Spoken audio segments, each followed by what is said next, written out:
Good day mga kabonsai. Workshop tayo ngayon. Saturday ngayon, walang pasok. So mag-workshop tayo. So tara, samahan niyo ako sa ating YouTube channel, ang Ipoy Mix TV.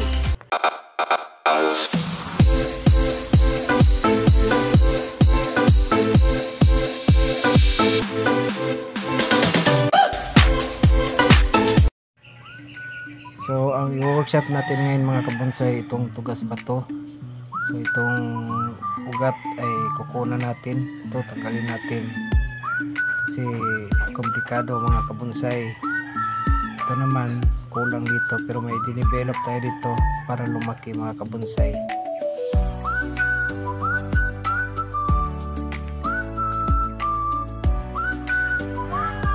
Dito naman magtatanggal tayo ng mga wire kasi nakabaon na sa kanyang mga sanga mga kabonsai.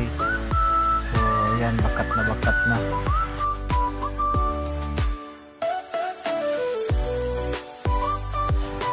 Isa rin sa problema dito mga kabonsai ay ang back branch, kasi yung trunk kasi nito reverse tapering. So kailangan natin gawa ng paraan para matipering siya mga kabonsai.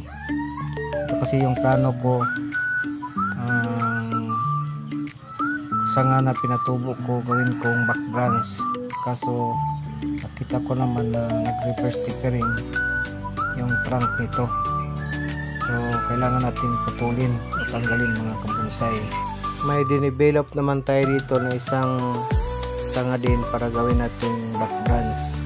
So ito yung plano ko, tatanggalin ko na lang talaga ito mga kabonsai para magkaroon ng tapering ang ating trunk mga kabonsai.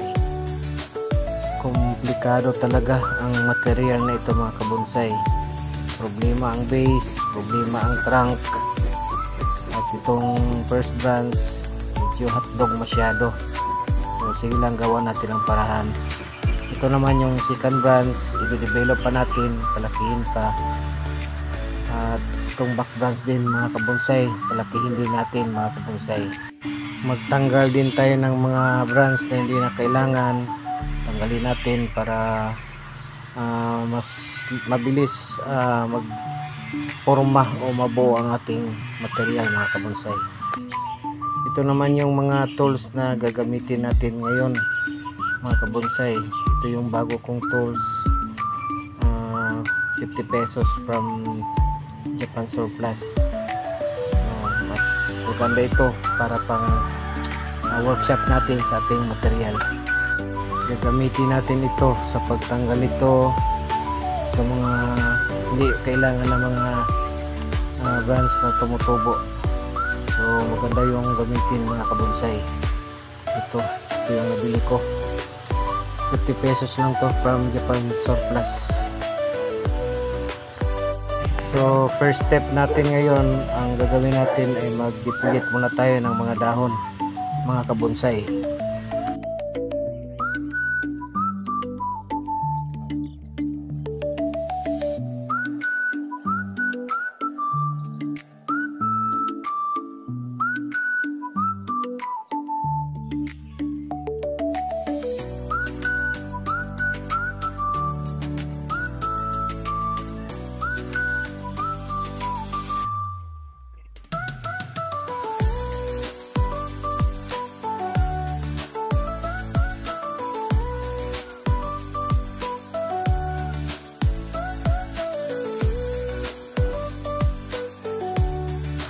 After nating ma-deplete mga kabonsai, so magtanggal na tayo ng mga unnecessary na mga branches na tumubo. So gagamitin na natin tong nabili natin sa Japan Surplus. 5 piraso ito mga kabonsai, 50 pesos lang.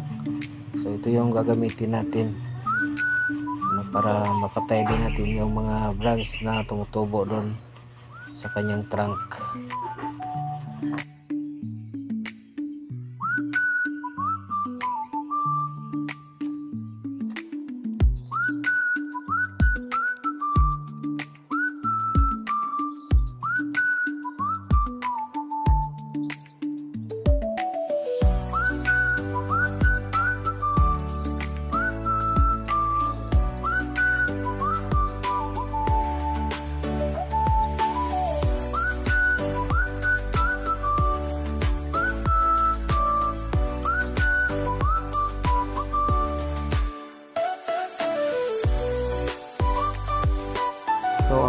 step natin ang pag-unwire sa ating alagang bonsai.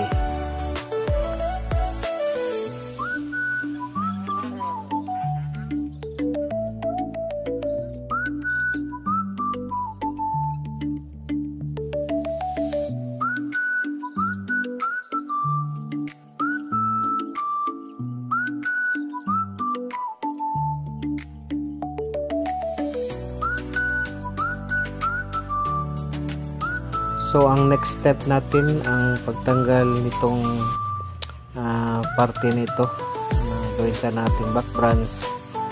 So pag-desisyon na natin na tanggalin na natin, so para magkaroon ng magandang tapering mga kabonsai.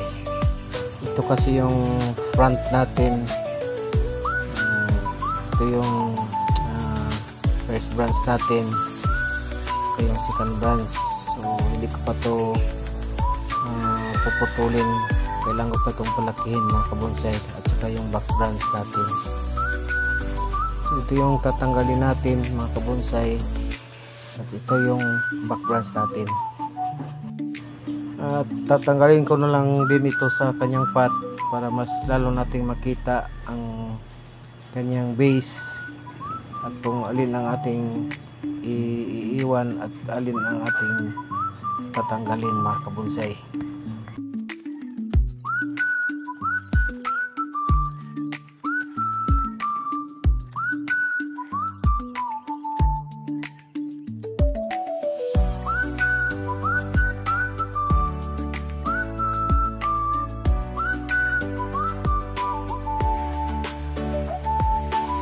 So natanggal na natin mga kabonsai sa kanyang pot at naalis na rin natin yung sa kanyang likod, yung pinoproblema natin mga kabonsai. So ito na yun siya.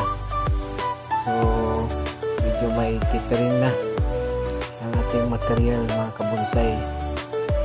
So medyo may forma na ang ating material mga kabonsai.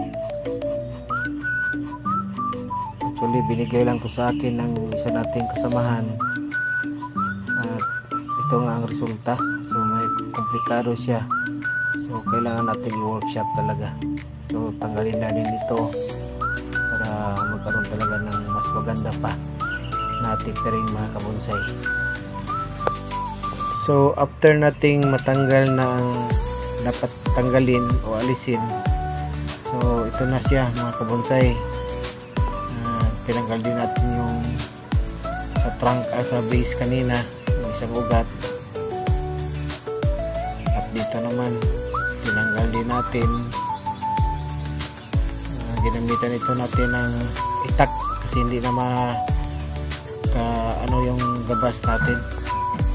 So ito naman i-develop natin para magkaroon ng isa pang ugat dito na malaki-laki para makompleto natin mga kabonsai. So hindi ko na ibinidyo yung pagtanim natin kasi nalubat yung cellphone natin. So ang next step natin ay ang pag-wire mga kabonsai.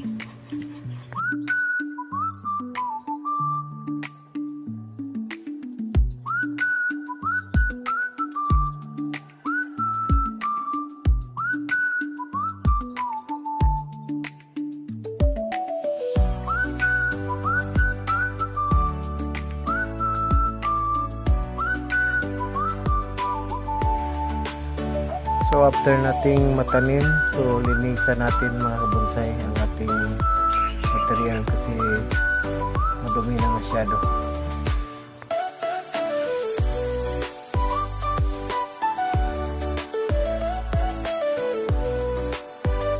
So after nating malinisan, gagamitan natin ang cut paste para doon sa mga sugat niya mga kabonsai.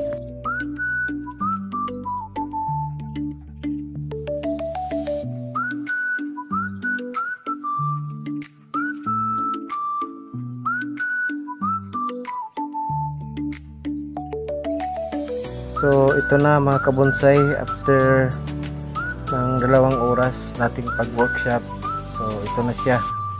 Ito na yung tugas ba to na komplikado pero nagawa natin ng paraan mga kabonsai. So hanggang dito na lang mga kabonsay. Salamat po sa inyong panonood. God bless po sa ating lahat. To God be the glory.